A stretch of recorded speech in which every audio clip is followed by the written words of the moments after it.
તો આ તરફ કેશોદના અગતરાય રોડ ઉપર અકસ્માત સર્જાયો છે। કાર ચાલકે સ્ટેરિંગ પરથી કાબુ ગુમાવતા અકસ્માત સર્જાયો છે। કાર ઝાડ સાથે અથડાઈ હતી। કારમાં સવાર 4 લોકોમાંથી 2ના મૃત્યુ નિપજ્યા છે, જ્યારે 2 વ્યક્તિઓ ઇજાગ્રસ્ત થયા છે। લગ્નમાં આવેલા લોકો નાસ્તો કરવા માટે ગયા હતા, તે સમયે આ દુર્ઘટના બની હતી, જે આ 2 લોકો છે કે જે અત્યારે સારવાર હેઠળ છે। સંવાદદાતા જય ફોન લાઈન પર છે। જય, કેશોદના અગતરાય રોડ ઉપર અકસ્માતનો બનાવ સામે આવ્યો, શું વધુ જાણકારી?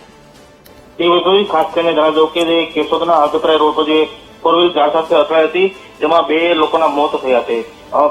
વિગતમાં જાણવા મળે તો જે અકસ્માત થયો હતો તે લગ્નનું કામકાજ પતાવી અને નાસ્તો કરવા જઈ રહ્યા હતા, ત્યારે કાર ચાલકે કાબુ ગુમાવતા ઝાડ સાથે અથડાઈ હતી। ત્યારે ઘટનાની જાણ થતા 108 તેમજ ફાયર ટીમને જાણ કરવામાં આવી હતી। ત્યારે ફાયર ટીમ દ્વારા કાર હતી તેને કાપવામાં આવી હતી, જ્યારે ડેડ બોડી હતી તેને કાઢવામાં આવી હતી અને હાલ જે 2 લોકોના મોત થયા છે અને 2 લોકો ઇજાગ્રસ્ત થયા છે, તેને રિફર કરવામાં આવ્યા છે।